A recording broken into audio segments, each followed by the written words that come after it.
Hello and welcome back to another edition of What I Wish I Knew when first starting Magic the Gathering Arena.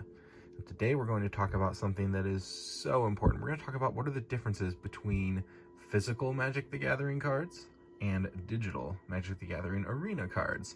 This is something that it took me a little bit of time to fully grasp what that meant, and also what are wild cards, how are we best to use them, what are the differences in booster packs digitally in Magic the Gathering Arena compared to real physical card booster packs. So that we'll talk about all of those things in this episode. These are things that I really wish I would have learned early on, and I think it would have helped me be a little bit more efficient with how I use those, and I could potentially be further along in my progress in this game if I had known these things sooner. So hopefully this will help you to be as efficient as possible as you look to play this game. All right, so let's get started. So first of all, just some of the differences, right? So this over here, this is a physical card. This is a physical Magic the Gathering card. I've got it in a sleeve. This is actually my favorite Magic the Gathering card. I have a few copies of it. This is now an $80 card as of the time of filming. I just checked TCG just out of curiosity to see. I got this thing, I cracked it out of a booster pack at one of my very first drafts that I did when I was just learning how to play the game back in 2015, I think it was. I think that's when this card came out. I got 2015. I can barely see it underneath the Ultra Pro foil stamp there. But yeah, this card, I got it, and it at the time, I also bought one single copy of it for like less than 20 bucks, and now it's worth $80. Like, really cool. But that's one of the big differences, though, is that Magic cards in real life, these physical cards, they actually cost something. They cost money. They whether you get them in a booster pack or whether you buy them as singles, they actually cost something for you to get those.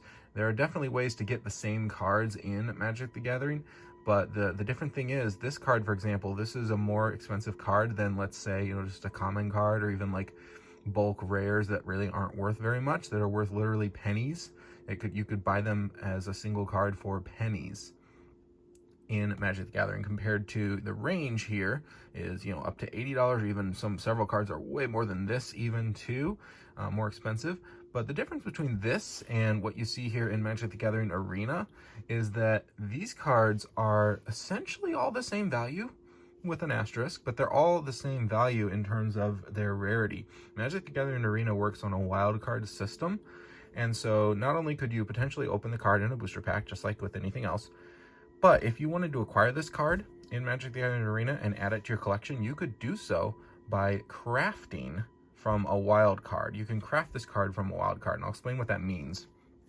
But this card here, like, let's say you wanted this card for whatever reason, you wanted to build a historic deck, or anything, like, you wanted to just have this card in your collection. I actually don't have this card in my collection in Arena. I haven't really found a use for it yet, but it's really fun. It's fun to play with, and I definitely have some real world decks that include this card in it because it's just so overpowered. But if I wanted to, for example, put this into my collection, I could just tap on it, and then over here, let me move this out of the way. So over here, you see where it says craft, and it says beneath, crafting will consume one mythic rare wild card. And then it also lets you know this isn't currently in the standard format. So I have right now 6 mythic rare wild cards, so I don't have too many built up. I have exchanged some recently, but let me explain what this wild card system is. So this little symbol up here, this is where you can see the status of your wild card collection. Now, as I said, I just built a bunch of decks. I just crafted a bunch of wild cards, so I don't have very many in my collection right now. I got all my rares gone, almost all my mythic rares. I have some common and uncommon in there, but this is all that I currently have. Now, the way Magic the Gathering Arena works is if you see a card, you can have that card as long as you have a equivalent wild card of the equivalent rarity. So for example, Ulamog is a mythic rare, so I need to have a mythic rare wild card, and if I do, I can essentially say, yeah, I'm going to trade in that wild card and turn it into a copy of this card. It will permanently be that card. It cannot change. It will never go away from being that card. That card will be in your collection, and the mythic rare wild card that you had will be consumed. So that's one of the big differences there between the physical game, where you have to buy the card, and if it's more expensive, then you have to pay more money for it, versus the digital game, where as long as you have a wild card, you can get any card, regardless of what its real world card version could actually cost. This card obviously costs a lot of money in the real world, but in Magic the Gathering Arena, You could use any mythic rare wild card and all of a sudden you have it in your collection. So I actually think that's pretty cool.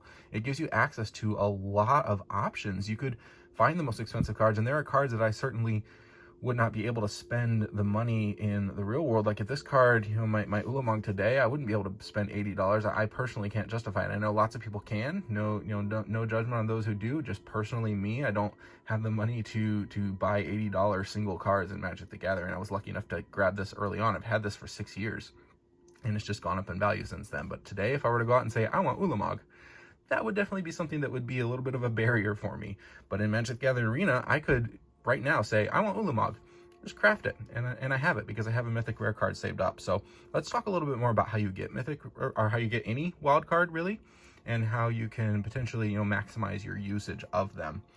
Now to do that, let me show you one thing first. We're going to actually open up some booster packs in Magic the Gathering Arena. You can see here I have this little thing highlighted under my packs tab. I do have some booster packs that I can actually crack open. I've got 4 from, you know, various rewards that I've done, and, you know, mastery quests that I've completed and been granted these packs. So the way booster packs work in the real world, you open up a pack, you get 15 roughly. Well, there's a lot of different booster packs now, a lot of different types of packs now, but, you know, traditionally the original draft booster that we've had for years in Magic has been around, you know, 15 cards roughly, and then you open it up and you have several commons in it, you have uncommons, and you have rares and or mythic rares. You might have alternate art versions like foils. You could have anything in a physical booster, and then you just own those cards. The way Magic the Gathering Arena booster packs work is you get fewer cards and when you open a booster. So the first time I did that, I was expecting to open this and get 15 cards, and I was a little bit surprised that I didn't get very many cards. I was like, wait, I'm expecting to get like, you know, 12, 13, 14, 15 cards, like normal amounts of cards, and I didn't get that, and I was like, wait, what's going on here? But it actually evens out in the end. It makes a lot of sense with how the game is set up, and it's very well paced. But within these boosters, you may get wild cards. You just might randomly get, you know, you might get a mythic rare wild card, you might get a rare, common, uncommon. So we're gonna tap this, open it, let's see what we get. See if we can see anything. Okay, so that's nothing, but look what just happened right there. Did you see that? So here's another way you can get wild cards. I'm gonna see what my rare or mythic rare is. Okay, cool. So I've got that. I've got Showdown of the Skalds, and I actually didn't have that in my collection yet. I've mentioned in previous videos, but I recently resumed playing this. I had taken a little bit of time off because my computer couldn't quite handle it. So the last, you know, set and a half or so, I haven't really played as much. So I'm really catching up with Kaldheim, trying to get more of my collection built up here and get back to where I was prior to that. Now that it's on iOS, it's great. I love it. I'm playing on my iPad. This is awesome. But anyway, so let's look up here and, oh, well, okay.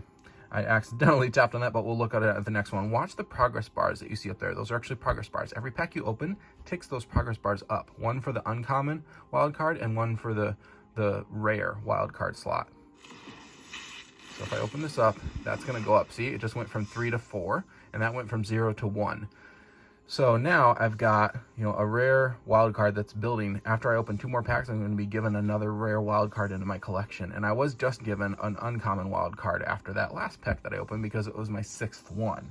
So let's see what I get here. All right, cool. Let's move on. And oh, actually, I'll point out too.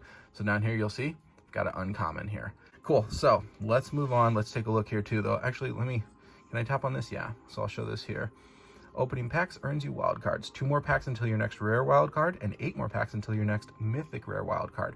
So you open several rounds of this, of a rare wild card, and eventually every so often it will give you mythic rare wild cards too. So you'll get, you know, I don't know how many it is actually. Let's open a couple more and we'll be able to tell the math there. Let's open these next 2 packs and see what we get. All right. Behold the Multiverse is such a cool sounding card.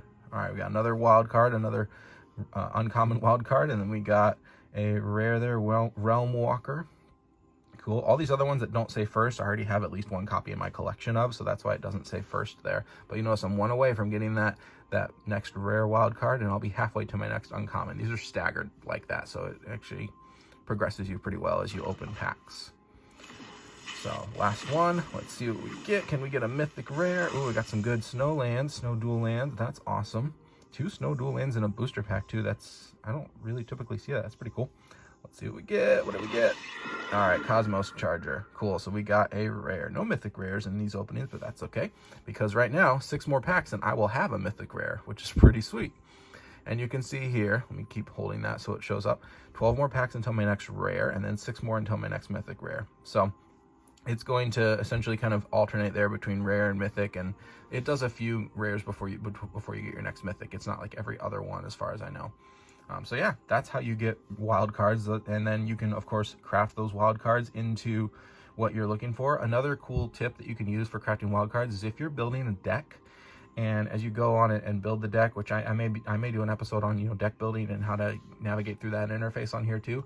But as you build a deck, if you can build a deck with cards that aren't currently in your collection, and if you decide to, you have an option to just hit this craft all button, and it will consume all the wild cards at once in your you know, wild card stash that you have here, and replace all of those cards that were in the deck that you don't already own with, you know, it'll use those wild cards and consume them, and then you will then own those wild cards in your collection, or own those cards in your collection, and then you can play the deck because you'll have the cards. So you can kind of do it in mass that way. You don't have to go one by one and just look at each card and then say, I want to use a wild card on this. I mean, you could, but you can do it a little bit more efficiently too if you want to.